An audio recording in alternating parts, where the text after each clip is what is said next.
Padre Island to Rio Grande City. This is Local 23 News Midday. Hello and welcome to Local 23 News Midday. I'm Sydney Gray. Thank you for joining us.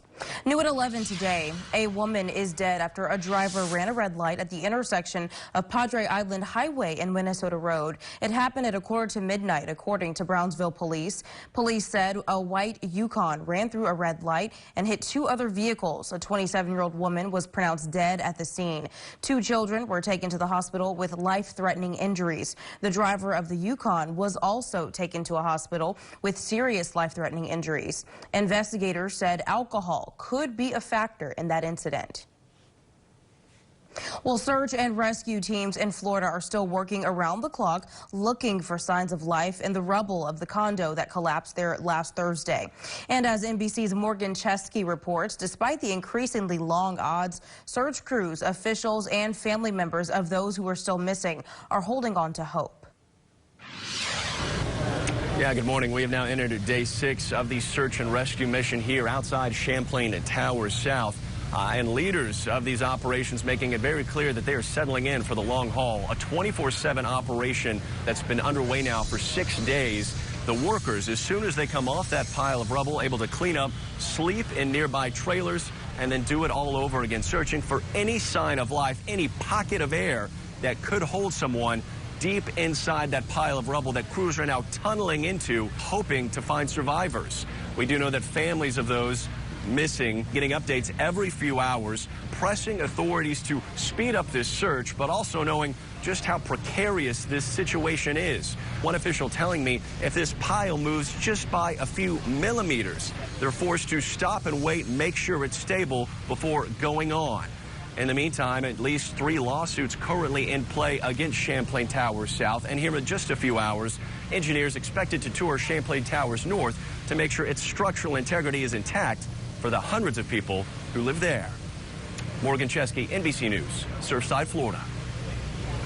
All right, thank you, Morgan. Hurricane Enrique has hit coastal towns in western Mexico. The National Meteorological Service says the Category 1 hurricane is expected to keep moving northwest.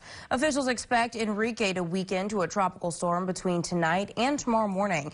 The U.S. National Hurricane Center says Enrique is still expected to produce 6 to 12 inches of rain today, and in some places it could produce as much as 18 inches of rain. At this time, meteorologist Freddie Vela is joining me here at the desk to get a look at our forecast. We've even seen some rain here in the valley. How much more can we expect today? As of now, it looks like we can expect plenty more as we're seeing more rain developing out towards the Gulf of Mexico. Take a look right now as we've started to see some showers finally making their way through the valley. Over the past few hours, we've seen these hit and miss as far as showers are concerned. I'm going to zoom in to some of the areas where we're seeing rain right now. I'll go ahead and take off the laps so that way we can actually see where the rain is right now. As you can tell, there's this wide swath of rain we've been following. This is just north of Raymond and San Manuel as well. So that's one spot that we're seeing. And then more smaller spots of showers have been developing, including one right here just south of Raymondville that we've seen develop. And then all of this right over here. There we go. So that way we get a better idea of it. All of this right here. Most of this starting to move out towards the northwest. So some of it has not held up, and that was the concern here, is will some of these showers actually hold up? And as of now, it looks like a few more are developing. We're also watching another little spot just south of Progreso, seeing if that will make its way into McAllen. I'll have an update coming up in about 10 minutes. All right, thank you so much, Freddie.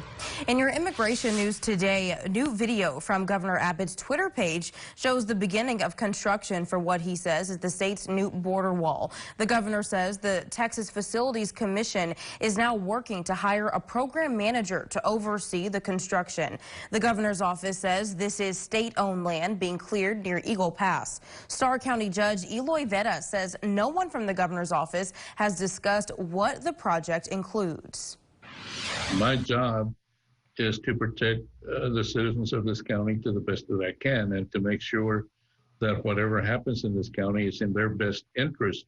So I'm not going to commit to anything until I have all the information that I need. Judge Vera says he would not be opposed to sections of the wall being built in parts of Starr County, but he says he won't agree to it until the governor explains that plan.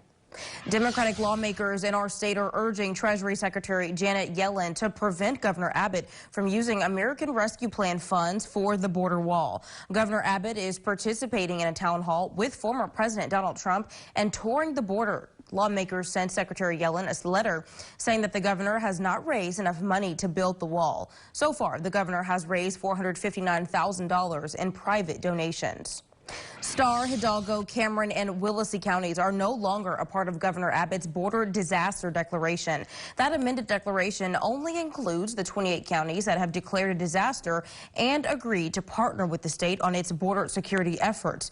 After issuing the original disaster declaration, Governor Abbott met with law enforcement and county judges asking for their collaboration and partnership. For details on the amended declaration, visit our website, valleycentral.com. Officials in North Texas say 2 people were killed and 3 others were injured in a natural gas pipeline explosion.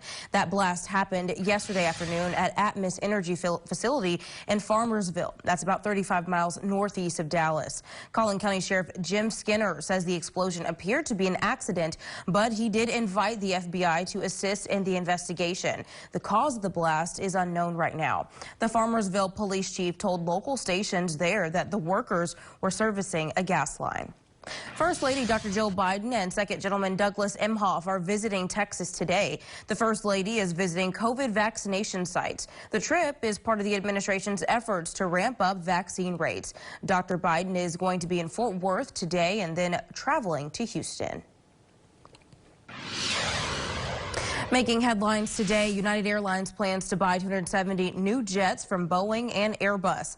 The orders are the largest aircraft purchase in the company's history and the biggest order by any airline in more than a decade. It'll cost the airline about $35 billion, though United is expected to get a significant discount on the deals. A majority of the planes are Boeing's 737 MAX. The remaining planes are the Airbus A320neos.